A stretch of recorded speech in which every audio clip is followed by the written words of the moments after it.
Darkcast Network, indie pods with a dark side.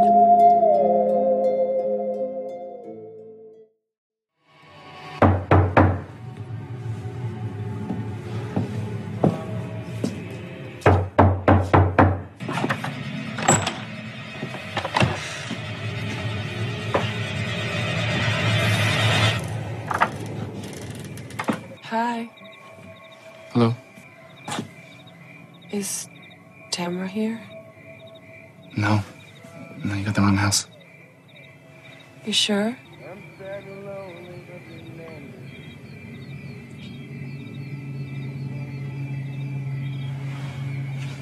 I'll see you later. Come with me. Yeah. Why are you doing this to us? Because you were home.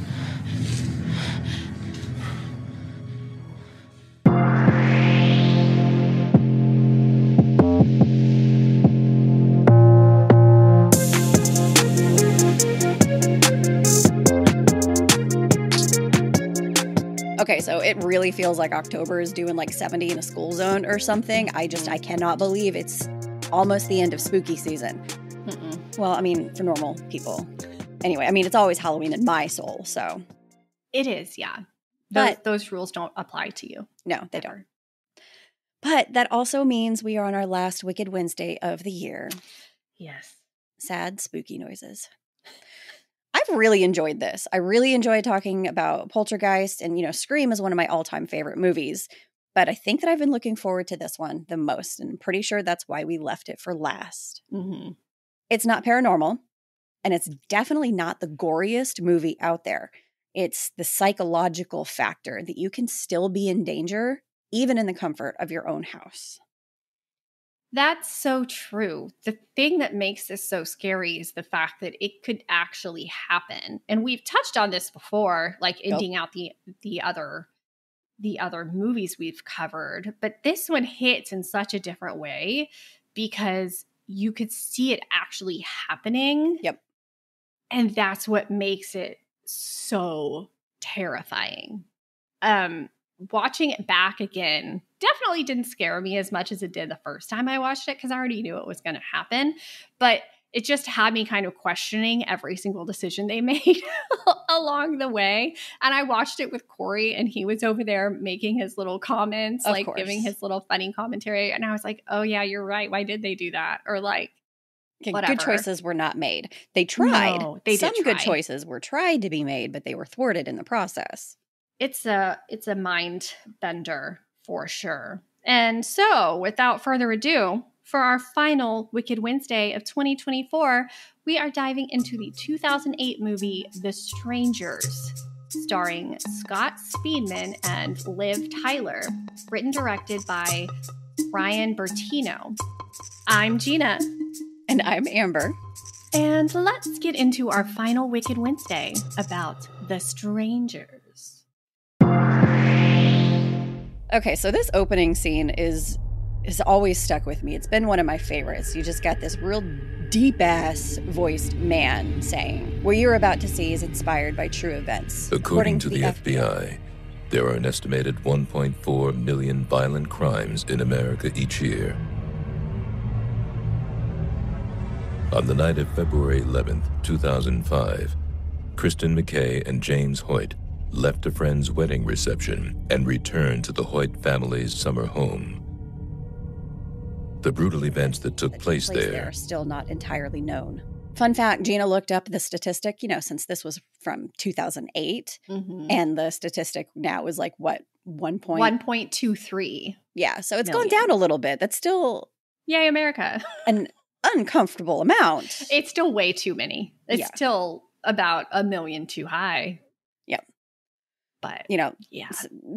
That line in the movie, that always got me, kind of hooked me, brought me in, especially with the inspired by true events, which we will touch base on later. That the actual opening scene of the movie, we're just going to play the clip for you. 911, what's your emergency?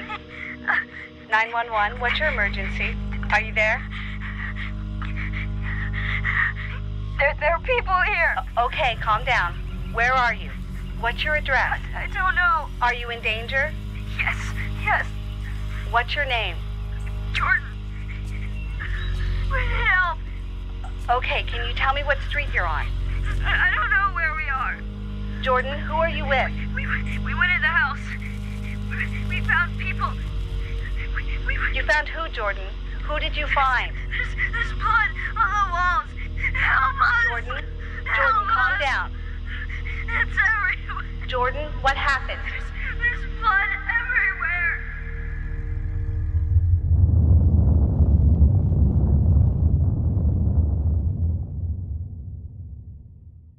Yeah, the imagery that you get during this 911 call is uncomfortable, to say the least. And you can tell that something really messed up has happened because you see a knife with blood on it, blood all over the walls, a ring box laying closed on the floor, and then a shotgun sitting on the counter. We don't see people, so it's just kind of hints that something awful has happened, and we don't know what it is. Not yet. Yeah, it's just a fucked up opening. Like, I almost feel like current documentaries took a page out of this book and utilized those tactics for their dramatic effects now, because it's effective. It is effective. It draws you in and definitely makes you want to know what happened. Mm-hmm. And so you're saying, like, what the hell happened in this house, and what did these poor kids walk into? Because you do see that visual of them standing in that open doorway too, and the door is all destroyed, and you're like, whatever this was not good. And again, if I was those kids, I don't think that I'd be going in that house. No. I mean, I guess it's good they did, but no, I would be calling from outside. Exactly. Go somewhere else and call. Like, I'm not going in there. Y'all can go check it out. Because what if there was still something bad inside? You have no idea what you're going to walk into. See, this is why we remind you to make good choices. These were not good choices. Stay safe, guys. You got to make the good choices. So after this 911 call, it flashes back to the night before, and we see James Hoyt and Kristen McKay in a car sitting at a red light. Kristen's crying. James looks upset. So obviously we know the night has not gone well. Yeah. Something is going on between these two, because it's also like, you know, she's leaning as close to the door as possible. Kind of that, like, I'm trying to be away from you as much as I can. And he just looks defeated, like over everything. So they drive through this neighborhood and pull up in front of a house. And Amber had mentioned this before, but yeah, they stop at the mailbox, because this is one of those places where you're so out in the middle of nowhere that you have to drive to the mailbox to get your stuff, you know? So he's like, I'm going to stop here and get the mail on my way up to this house, because it's a hike and I'm not doing it. Yeah, and it just gives a clear picture. Like, they're not in a normal, typical neighborhood. They're out there. The street lights are far and few between, and they don't give off as much light outside. You know, he's got to stop at the end of the driveway to check the mailbox, because he's not going to hoof it up there later. And it helps set the scene of how remote they actually are. Yeah. So they get up to the house, and Kristen's still sitting in the car smoking a cigarette, and he gets their luggage and stuff out of the back and just hoofs it to the front. He doesn't even try to help her out of the car. He's not opening the door. He just completely ignores her and walks by, and they're both still super upset. So he walks into the house, and we see that it's pitch black. He takes all the luggage in and doesn't even bother turning the lights on, which really got to me. Like, the first thing I would do getting somewhere at 4:00 in the morning is, I'm going to turn the lights on before I walk inside. Yep. But that's just me. But, I think you know, he was not in a good mental place. Well, you also, like, there's rose petals and candles and stuff everywhere. So there was an attempt to make it a very romantic setting. So they were, probably going for mood lighting at that point, but he just didn't give a fuck anymore and didn't bother turning on lights or anything. You know, he mentions to Kristen that his friend Mike helped decorate the house, and that she can take the bedroom and he'll take out there and, he's going to sleep on the couch. Mm-hmm. It's kind of a cute interaction between them. Like he looks at the bathtub and there's rose petals in the bathtub. And he says, I didn't know what came first, the water or the petals. And, she kind of like smiles and agrees that she doesn't know either. So, cute little moment, but it doesn't last long. It's also sad. It's sad. There was all of this effort and none of it's being utilized or anything. The night could have gone very, very different. Yeah. So James, helps her unzip her dress and like takes off her necklace, and then he just leaves. He just gets out of there. They're not okay. So he calls his friend Mike, and Mike doesn't answer the phone. So James leaves him a voicemail saying that, he's probably fucking drunk or asleep, but he needed him to come pick him up. He says, I know it's a bitch to come all the way out here. Like, again, they're out in the middle of nowhere. And after this, we flash back to even earlier in the night, and they're at the wedding. Mm-hmm. Yeah. So you see Kristen sitting there at one of the tables, and she's talking with people and laughing, and they're obviously having a good time. And James walks up to her and, they're being really affectionate and sweet to each other. And he asks her to come outside with him. And so he actually carries her outside.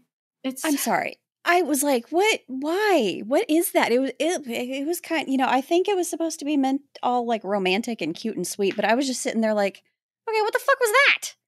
Really? It bothered you? I didn't get it. I was uncomfortable. I'm sorry. That's so funny. I didn't even think about it like that. I thought it was sweet, but Corey was like, how are you going to pick up Liv Tyler like that? Like, she's so tall. Like, there's no way he could pick her up. He was like, how are you going to pick her up like that? Like, whatever. Okay, it's Scott Speedman. But they're obviously, they're trying to portray the fact that they do actually really care and love each other. And they're, this cute couple. And so they're standing there, and James pulls out a ring box, and Kristen just looks terrified. And so there's no words spoken. Nothing is asked.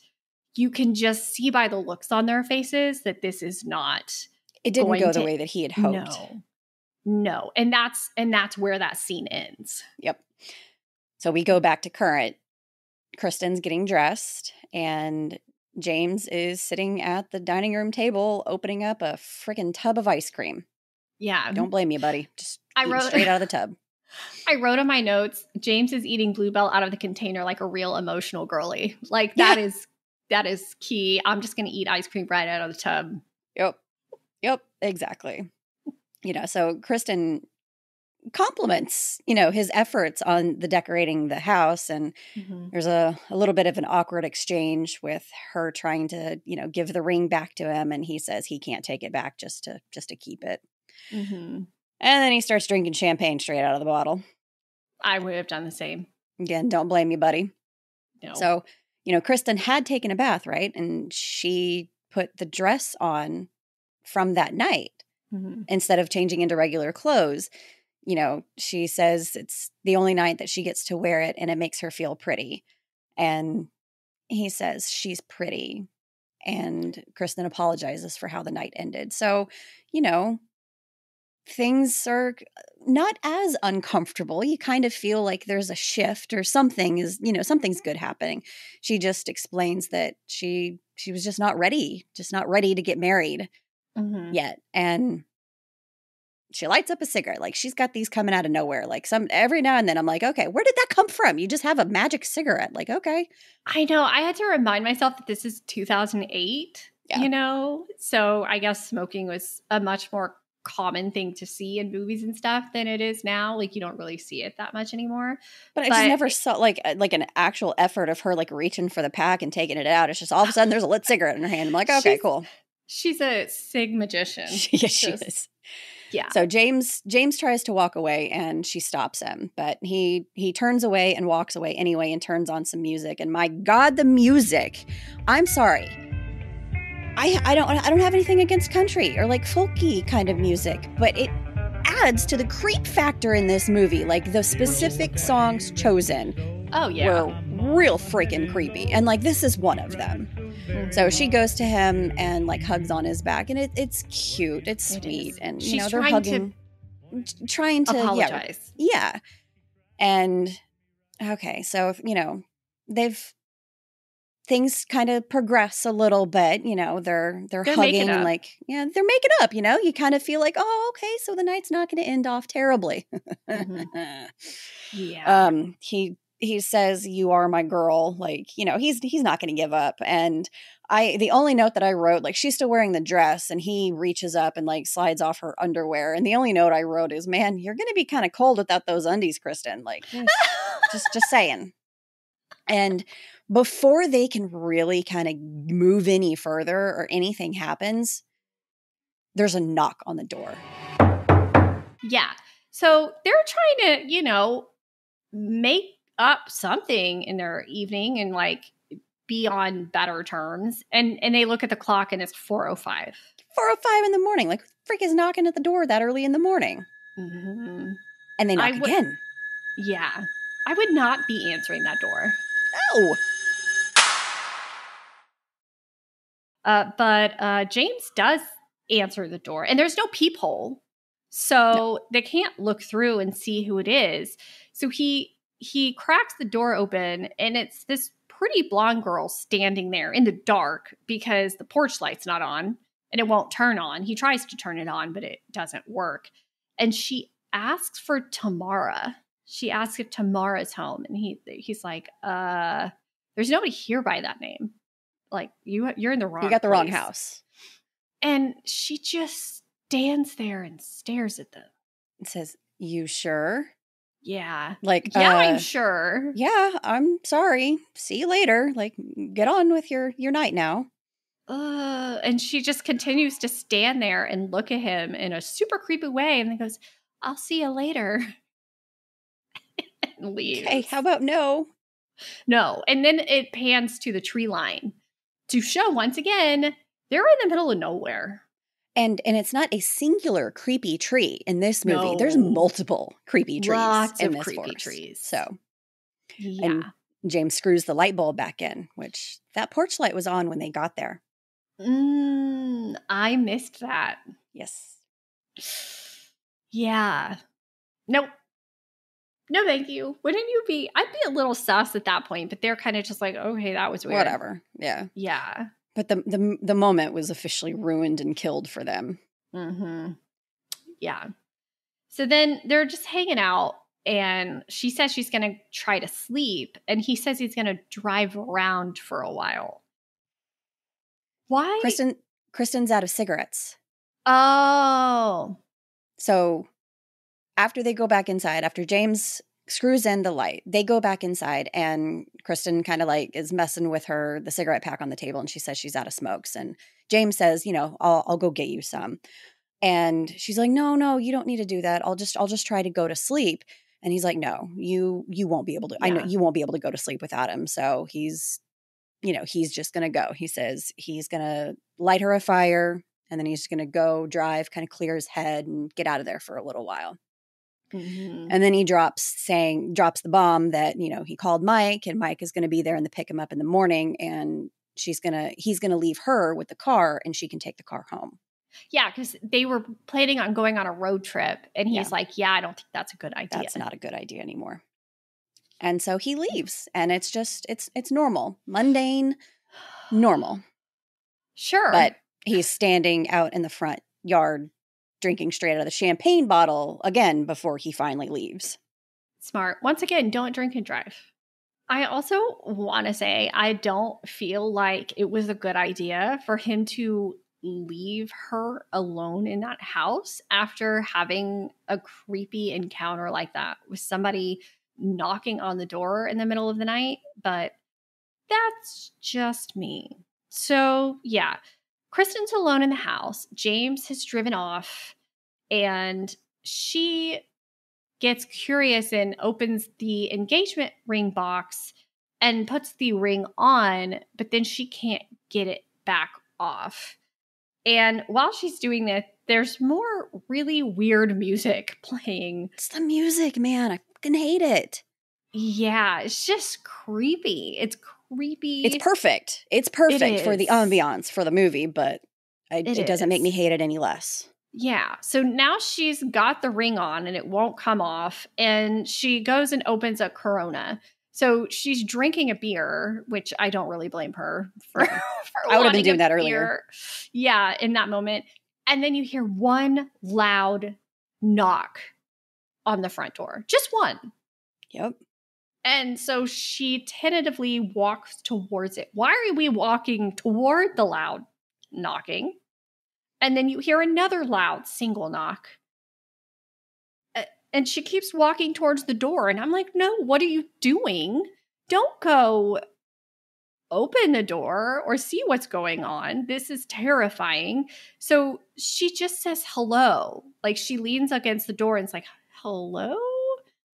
And the woman is back asking for Tamara again in this creepy voice. And Kristen's like, you already came by here. Yeah. And she goes, are you sure? Uh-huh. Yeah, Yes, bitch, I'm sure. And so the footsteps, you hear footsteps fading away. Like that was it. Mm-hmm. And so Kristen locks the door. Why wasn't it locked already? Like that was my question too. Like, why wasn't that done immediately when James left? I have no idea. That's the first thing I would have done too. And those Especially damn after the wind weird chimes. encounter. Yeah, you hear wind chimes and she starts looking through windows and there's this big set of windows with these really thick curtains completely covering them. And you see her walking, like she looks out and you hear these wind chimes. It's a very eerie moment. Wind chimes are scary. I love wind chimes, but in that setting, they're creepy as fuck. Yeah. Yeah. So she looks out and she looks towards the barn and she doesn't see anything. But unfortunately, that fire that James had lit, it started smoking and sets off the fire alarm. Yeah. So my thought was it had been fine for a while and then all of a sudden the smoke starts billowing into the house. So they stuffed the chimney. Like something happened to make that smoke not go out the chimney anymore. Mm-hmm. Yeah. So the smoke alarm starts going off. And I will say that we were watching this downstairs and the kids were upstairs and the kids freaked out. They were like, are we okay? Oh, with the alarm? Yes. And the loud knocking. They're like, what is that? Is somebody here? We're like, guys, it's the movie. It's fine. Like, we're safe. Don't worry about it. It's like, oops, sorry. So yeah, the smoke alarm is going off. And so she grabs a dining room chair and gets up on the chair to knock the smoke alarm off so it'll stop going off. And right when she gets it loose and it falls, there's a loud bang on the door again. Followed by more just like incessant knocking. It's very creepy. So she grabs her little flip phone because we're in 2008. Yep. I had that phone too. It's I know. Crazy. I know. And she tries to call James, but it doesn't have any battery. So she gets this was such like a relatable moment. You're like, great. I don't have any charge. So she's grabbing her charger out of the bag and plugs it in and she's trying to wait for it to like turn on. Meanwhile, there's still more knocking on the door. And she's like, what the fuck? Like, I'm kind of freaking out. I don't know what to do. But then she starts venturing around the house and finds a landline. I was like, hey, what is that? What are those? Those still existed back then. What even is that? So she calls James and tells him the girl is back. Why doesn't she call the cops? Why does she keep trying to call James? Like, just call the cops. But, there was alcohol involved in the night, so clear thinking is not entirely there. They had a shitty night, and and she's probably just like, "Can you come back, please? I am alone. I'm alone, and I don't want to be alone." And then and then the line disconnects.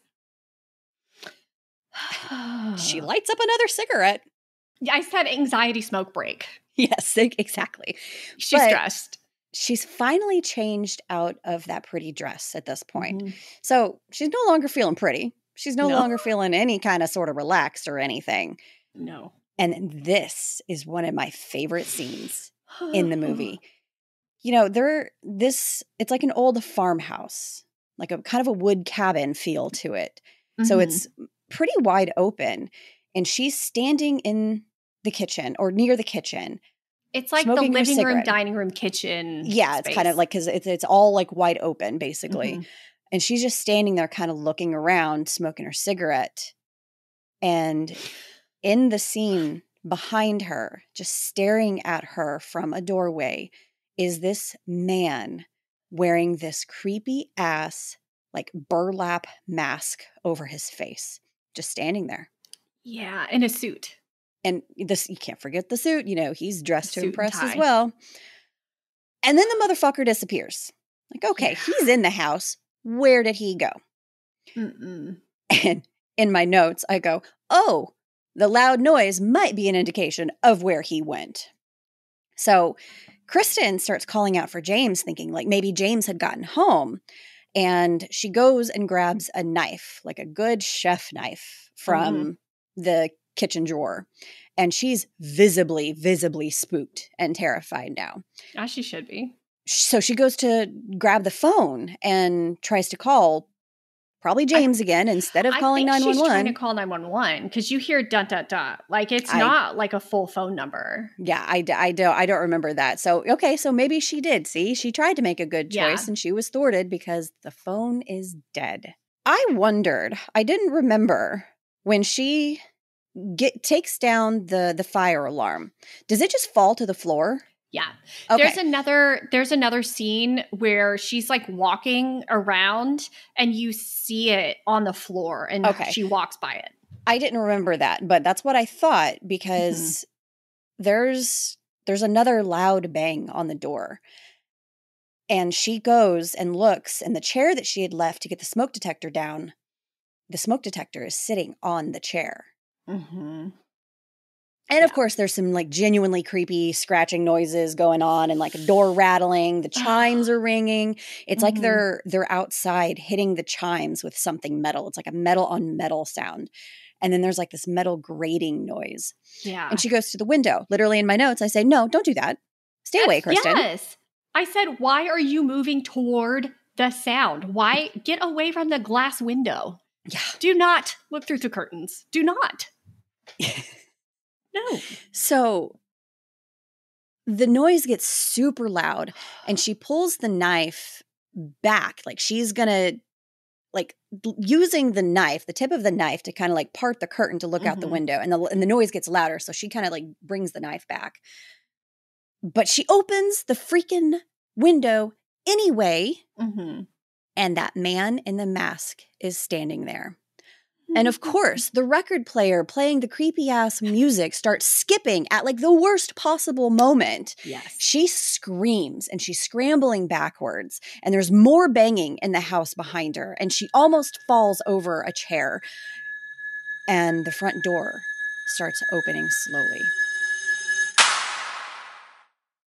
And she goes towards it. Why? Yeah.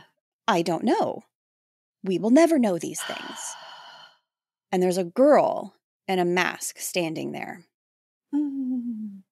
So she slams the front door and runs to the bedroom screaming for them to go away. And there's more banging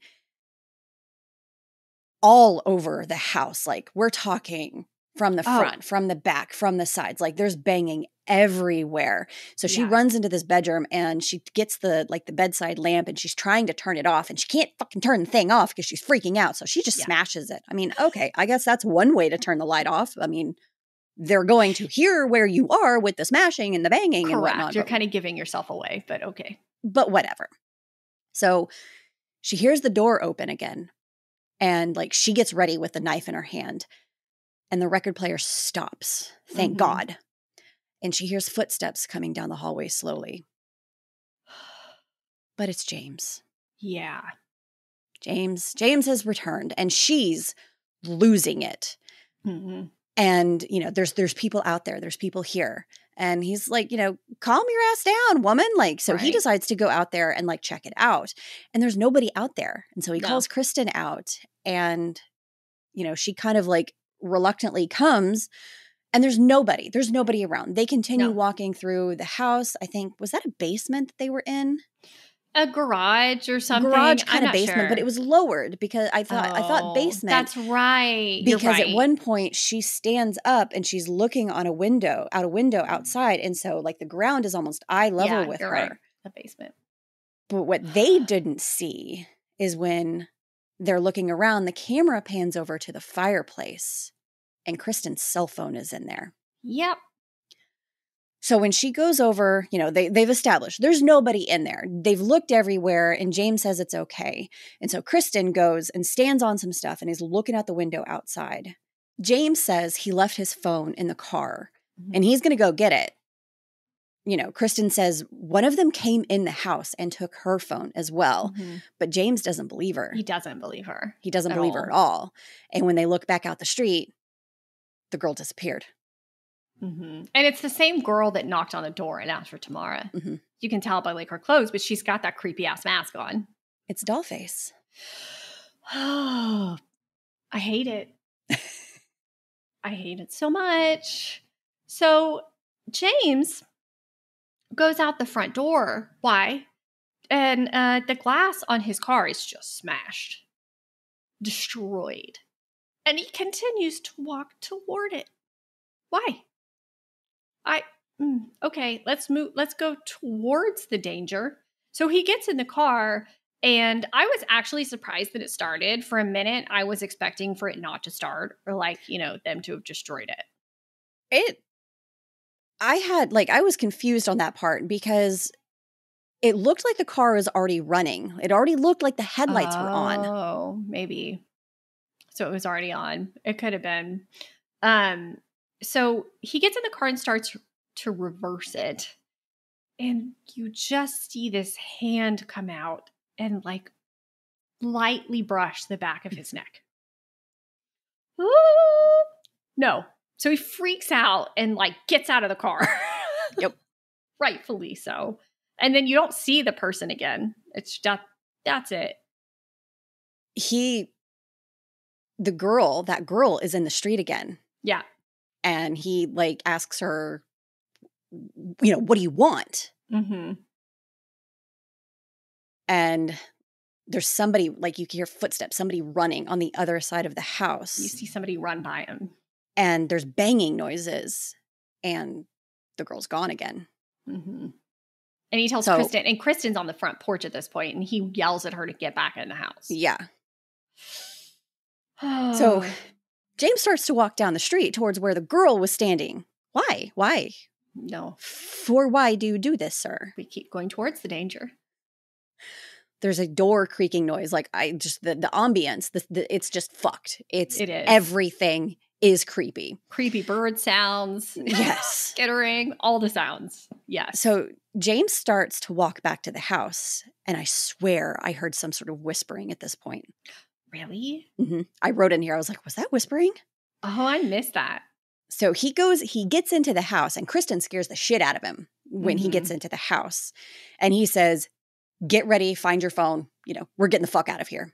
And she has to remind him, they came in the house and someone took it. Yeah, I don't have it.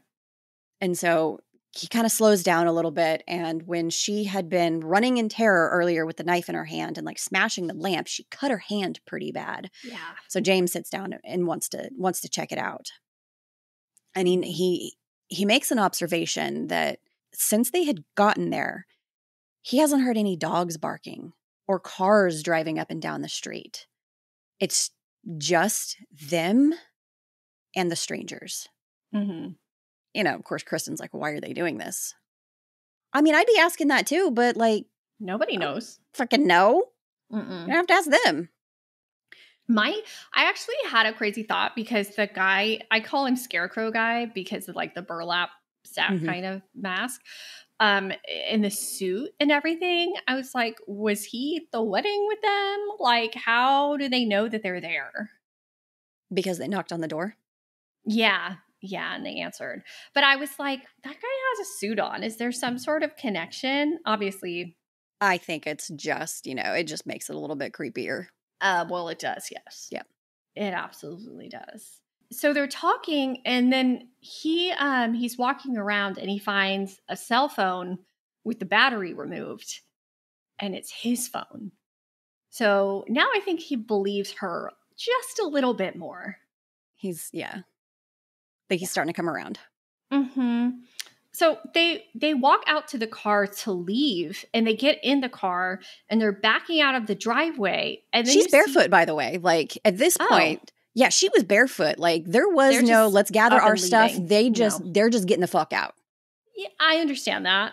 Yeah. I understand that feeling for sure. But when they are backing out of the driveway, this creepy ass truck starts driving toward them in the driveway. And the driver is wearing that pinup girl mask. I call it the Betty Boop mask. But yeah, wearing this creepy pinup girl mask.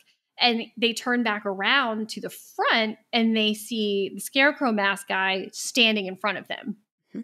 So now they're pinned. Yeah, because James tries to tell, like, James says, get out of the car. And when they turn around, the man in the mask is standing there. And I don't know if I'd want to get out of the car then. No, but the truck rear ends them. And so they jump out and run back inside the house, and the car gets demolished. Because the truck just revs up and smashes into it again. Yeah, like hard. And so they start looking for a gun, which is probably one of the smarter things that they've done. Yeah. You know? And James said his dad always hid it, though, when they were little. And so he's looking around, and he finally finds the shotgun on top of this bookcase. And so he's trying to put it together, and they don't have shells yet, so they still have to find the shells. And then you hear honking sounds outside. And so they run into the bedroom, and you see the word hello written all over the windows in like red ink. Maybe it's like red. I think it's like red lipstick. Yeah. Yeah, I think so too. So yeah, you know they've been inside the house because there's stuff written all over the windows. And then you start hearing really loud banging against the windows and some sort of substance. I was almost thinking maybe it was like paintballs, because you see these splatters. Yeah, I was like, it's not a gun. It sounds like a gunshot, but the window doesn't shatter and break. You just see something splat on the outside of the on the outside of the window. Mm-hmm. So I was like, is it paintballs? It's got to be something that would be loud enough and terrifying and like leave that kind of mark. So they go into the closet, and James finds the shotgun shells in a shoebox, but he admits that he doesn't know how to load it. And he's never shot a gun, even though he told her that he grew up hunting with his dad. He was like, I never hunted. It's just something I said. Just something I said. And now, like, James tells Kristen, when I open the door, I just want you to run. Mm-hmm. And if this isn't just the perfect moment for some shit to happen, cue the man in the mask smashing in the front door with an axe. Man, I really liked that front door too. I know, it's beautiful. It was really pretty. So he's going to town with this axe on the front door, and James gets Kristen to help him like start blocking the door. So they go and get this giant piano and wheel it in front of the door. So at this point, Kristen loads the shotgun and gives it to James, and he fires, blowing an even bigger hole in the door. Mm-hmm. But the man in the mask isn't there. Mm-hmm. So they run and hide. They're freaking out. James says they are not going to die that night. They are not going to die. No. And he rolls up his sleeves. I was like, oh, we're serious business now. He's getting, he means business. Like he was not okay. He was really just trying to get the himself sweat, in there. Just like, oh my God, the sheer panic. So then you hear the piano moving, and then there's footsteps. They really echo. The footsteps really echo on that wood floor. Yeah. The footsteps stop, and then the record player starts up again. Fuck that music! Mm-hmm. James is ready with a gun at this point, and there's like this upbeat, like older country music playing. So it's the name of the song is Mama Tried, and it's by Yes. Merle Haggard. So Yes, it's like so a it's really old ass old song. school. Yes. And then we switch to outside, and there's a Jeep driving up, and the Jeep stops by the house. It's Mike. Mike came to the rescue. Mm-hmm. Well, he tries to call James, to say that he's there. And as he's trying, his windshield gets freaking smashed. And Mike jumps out of the Jeep and looking around like, what the fuck? Mm-hmm. So he starts walking up towards the house. And when he gets closer, he sees the truck. It's still sitting right behind James's car. He sees James's car just smashed to shit. And he gets up closer to the porch and he hears the music and the doors open. So he calls out to James and Kristen. And he ends up bending down and he picks up this metal It looks like a crowbar pole, or rod, something. I don't know. something. Picks up this metal thing on the ground and starts to go into the house. And in the background behind him, you can see Dollface just watching him. Creeping up out of the shadows. So Mike is now taking in the scene of what he's walked into. There's shit broken everywhere. The music is still playing, but there's nobody around. So he starts going down the hallway to where James and Kristen had been hiding. And the man in the mask walks up behind him, holding that axe that he had earlier, and just slowly starts taking steps after him. Mike kind of pauses and he turns his head. Yeah. Music stops playing, but then he keeps going.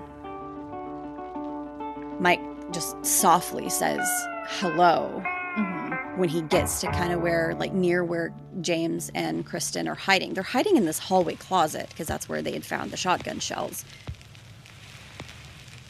And as soon as he peeks around that doorway, James fires the shotgun without hesitation. Rip Mike. Oh, man. Point and you blank. knew it was coming. Oh, You yeah. knew it was coming. They did too. That's kind of why they just kind of hung out and watched. Yeah. They're like, oh, okay. We know how this is going to go. It's so sad because No. because James drops the gun. There's blood splattered on the wall in the hallway. And he realized that whoever that was didn't have a mask on. He was like, Why didn't he have a mask on? Yeah. So James crawls forward to go look, and he sees that it's Mike, and he just loses it. Well, I mean, it's most of Mike. There's lots some of of his them's missing. head missing and not yeah. where it should be. No. He's crying. Kristen's like, what the hell's happening? And she tries to come forward, and James forcefully tackles her to the ground and says, it's Mike. No. Don't look. Do not look. Yeah. And she tries to console him, it's not your fault. You didn't know. It's so heartbreaking. It really is. Because they're already being tortured. Yeah. And then he ends up killing his best friend. It's just, what would you do? I don't even know what I would do in that moment. I just give up. I was like, okay. After their meltdown, they go back to the main part of the house. So Kristen sees Mike anyway, because she has to go by him to get back out into the house. And James loads the gun again and says he's going to go to the barn and try to radio for help. So he's going to go outside again. Where the creepy people are. Where the scary people are. I'm like, don't.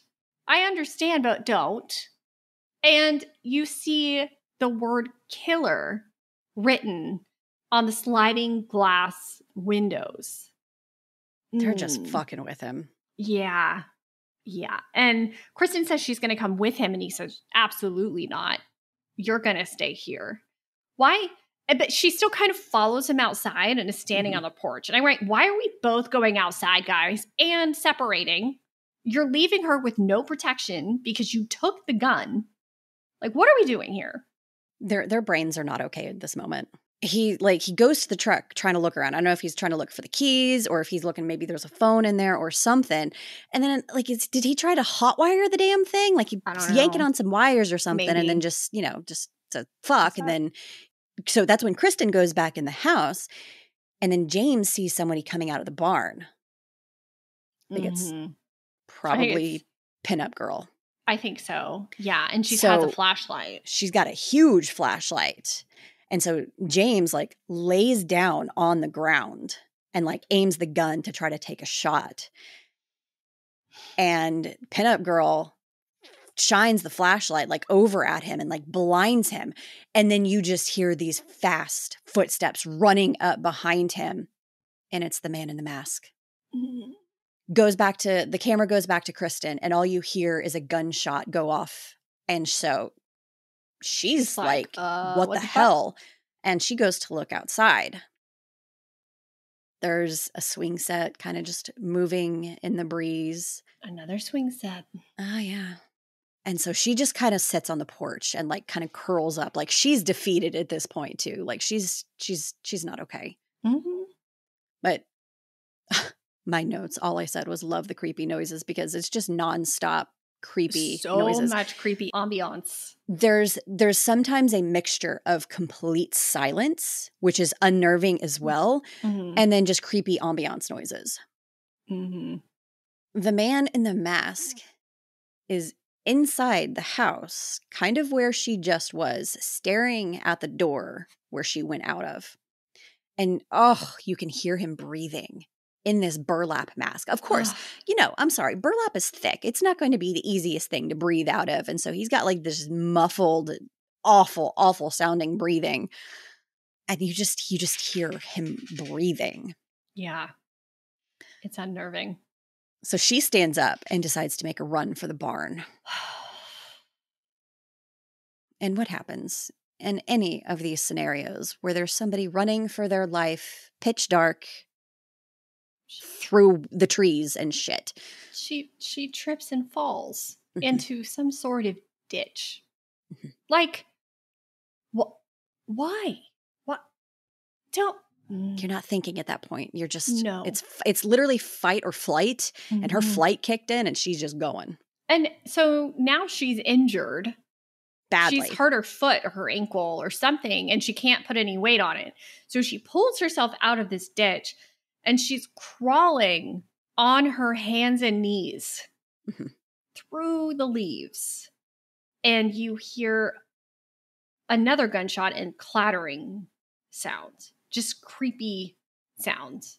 And you see her crawling, and then you see, I think is it the pinup girl or Dollface? Pinup girl behind her. It's yeah, the pinup girl is behind her, just walking slowly behind her, but then she turns around and she's gone. How do they move so quickly? They're so fast. They're so fast. It's so fast, so speedy. So she makes it to the barn and finds a flashlight.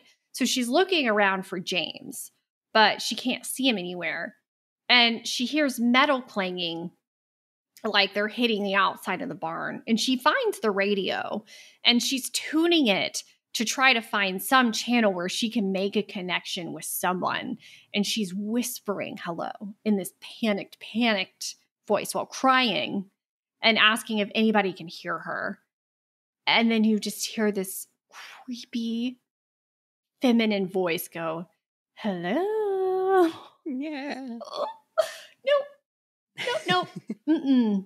No. And then she's sitting, so she's crouched there in the dark, and you hear sounds like someone is just walking around the outside of the barn, like dragging metal along the outside of this metal barn. So it's just all the freaky noises. Yes. Yeah. And then we do hear somebody talking on the radio, like they heard her. And so she finally makes a connection. She's like, hey, I need help. Trying to explain where she is. And then you see, I think it's still Pinup Girl. Yeah. You see Pinup Girl kind of come up out of nowhere and destroy this radio with the axe. Right when the man asked, where are you? Yeah. Oh, right. So close. So close. And so then we're outside again. Kristen crawls out of the barn and like looks back at the house, and you hear footsteps. She sees the man in the mask like near her, kind of looking around and like walking back towards the house. Pinup Girl appears in the doorway behind her, and Dollface is just chilling on the swing. And at this point, James's car is on fire. Like, everything has gone wrong. Like, there's nothing that has gone right now. No. Then Pinup Girl's gone, and Dollface is gone. So she keeps crawling, but she tries to stand up, and she ends up like hopping the rest of the way to the house. She makes it inside, and she's kind of hopping around, and she's knocking shit over, and she's making so much noise. She hops past Mike, who's, you know, still very dead. Rip on the ground with half his head missing, and the lights go out. The only light in the entire house now is the fireplace. Yeah. So she had come in through the back door, so she was trying to make her way to the front, and so she kind of gets to where she's at the front door where the piano was, and the door is just wide open. And she's just kind of standing there. And I'm like, I would not be standing there doing absolutely nothing. Like, do something. So she starts walking, and she hears a few notes played on the piano. Just a few. And when she turns around, the man in the mask comes walking around with his creepy ass breathing. But it doesn't look like he sees her. No, he doesn't look that direction. He doesn't look directly at her. So she goes and hides in the kitchen in like the pantry closet. So the man comes back more with the creepy breathing. Like these are the only sounds that you can hear, basically. And he comes towards where Kristen is hiding, and he looks around, and he just sits at the table. Like he's just, you know, taking a load off for a second. I mean, I guess she lives in the pantry now. That is her home now. That's like, her, I wouldn't be freaking going out there. No. And so like she keeps kind of like peeking out and looking at him. And I'm like, can you stop? Like, don't move. Don't stop moving. breathe. You're going to hit like, something. Stop it. Yeah. But he stands up, stares exactly where she was hiding for just a second. You're like, oh, it's over. And then he walks away. But then Dollface appears right in front of her and is like banging on the door. And it's like these old wooden slats on there and just breaking all of them off. And she's screaming, no. I don't know what was happening there, because she just walks away. She just stops and walks away. It's the mind games. It's the mind games. It's like, okay, I'm going to get you now. Okay, wait, never mind. Okay, I'm leaving. So Kristen opens the door, and she sees Dollface pick up the ring box on the table. And Kristen comes out of the pantry with Dollface standing there. I guess she's like, well, she already knows I'm here. Okay, yeah, I'm already here. I guess, you know, let's just do this. Yeah.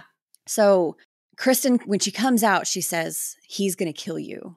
Meaning James. Like, James has the gun. James is going to kill you. And Dollface just kind of reaches down and touches the chef's knife that had been had earlier. And she just kind of twirls it around, just playing with it. And then she picks it up. Just standing there.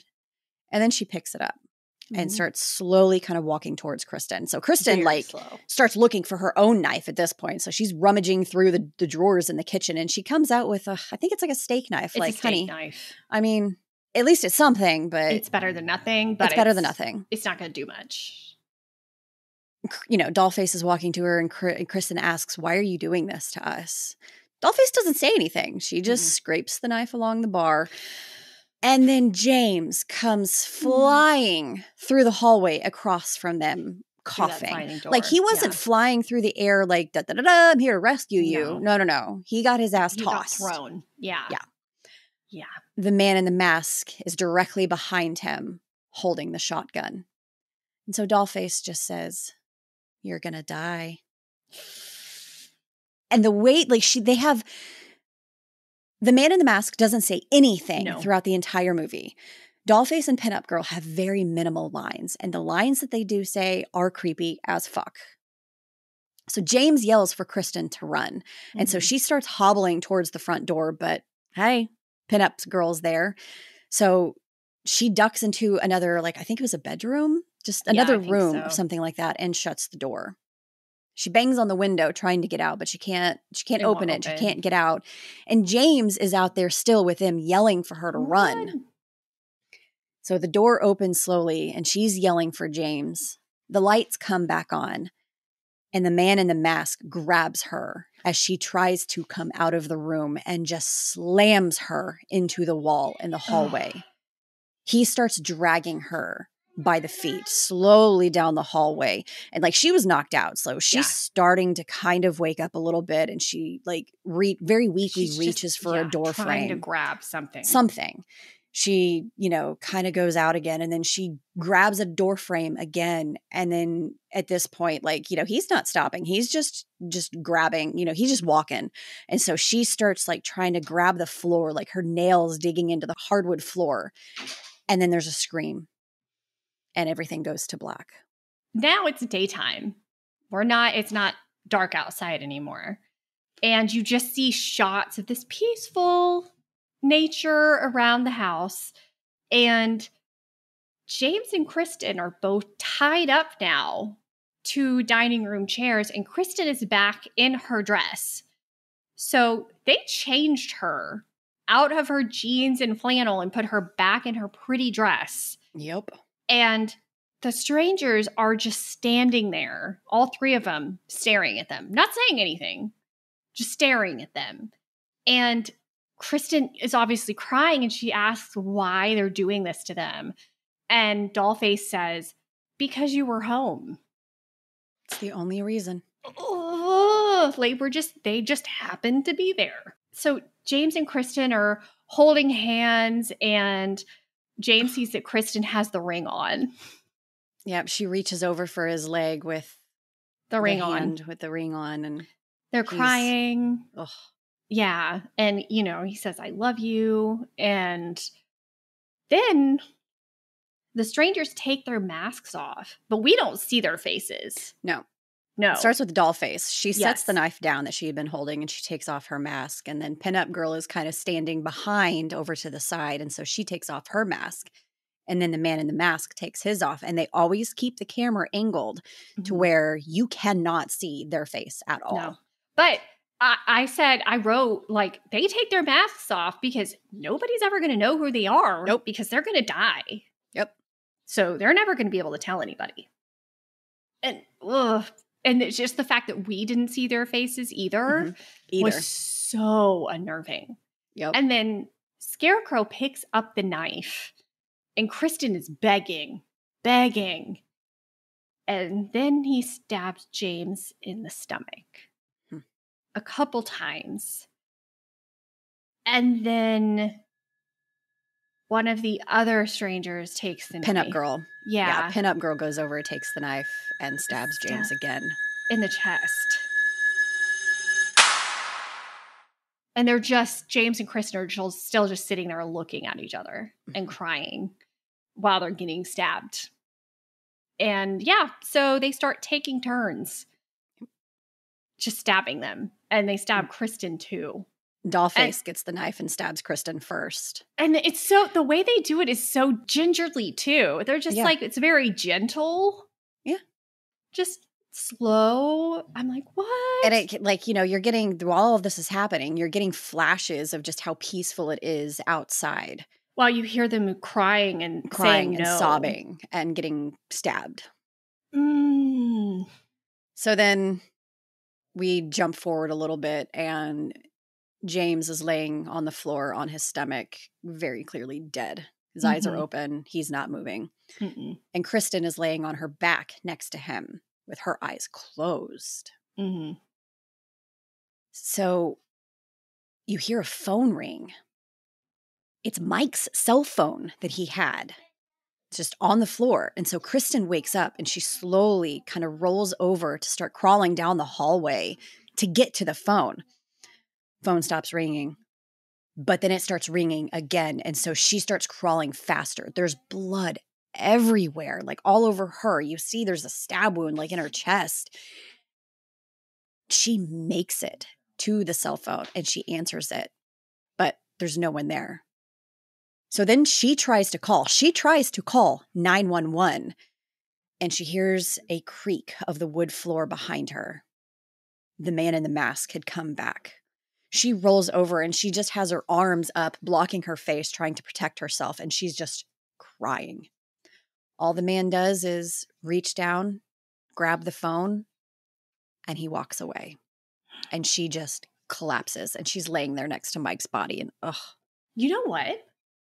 The version we watched didn't have that entire scene in it. Seriously, it was not there. Did you have the alternate ending? I don't know. That scene was not there. What? Mm-hmm. Oh, maybe I had the alternate ending. I guess so. Whoops. No, I was just like, So- what? Why didn't I see that scene? So where did it end for you?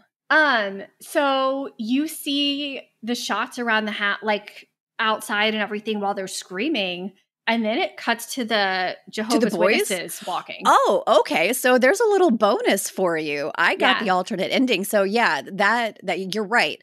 That part when she wakes up and hears the phone ringing, that wasn't originally in there. Wow. So that's an alternate kind of ending part. oh, that's so yeah, much they- better. So they So now we go back to the beginning where you remember the two little boys. They're walking down the road with their bikes and a truck approaches. It's the three strangers in the truck. So they come up to the boys and they stop in the middle of the road and just stare at them. Mm-hmm. You hear the truck turn off.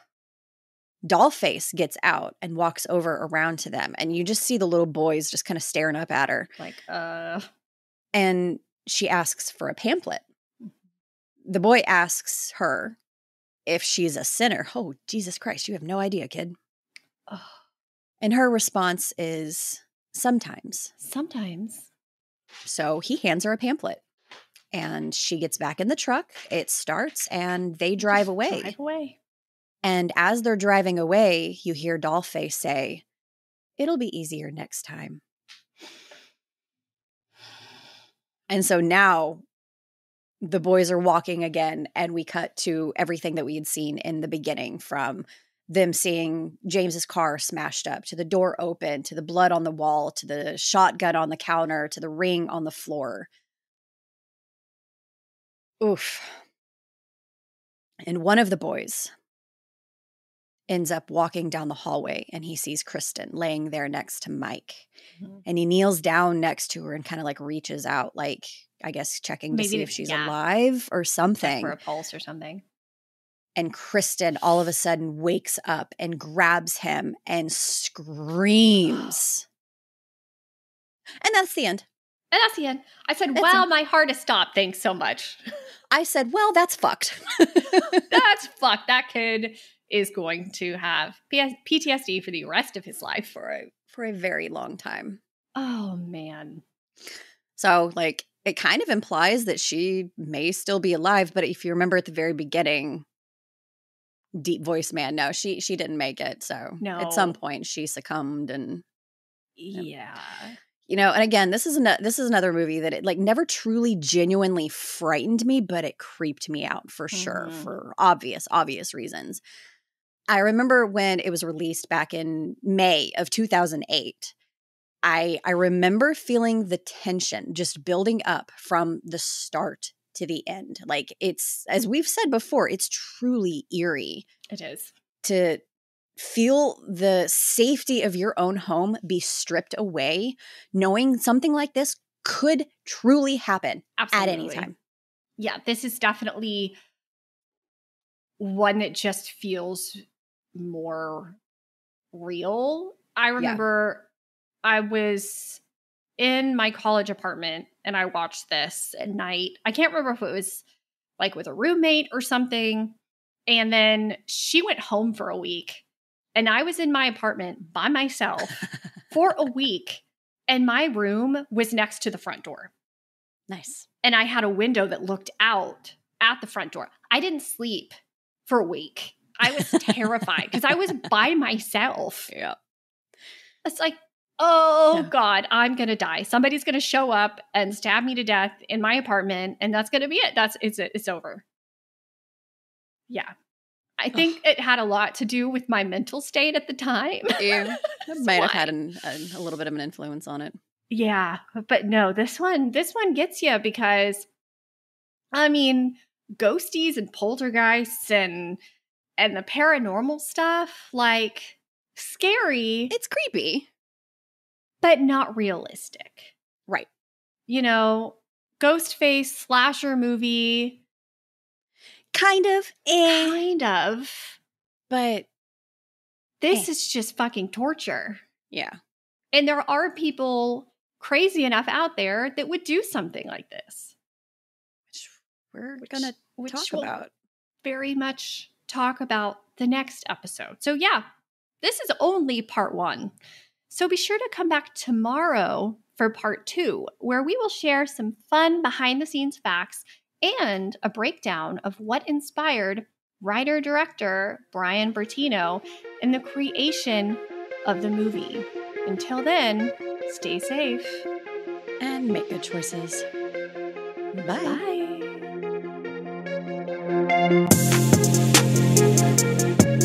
Bye.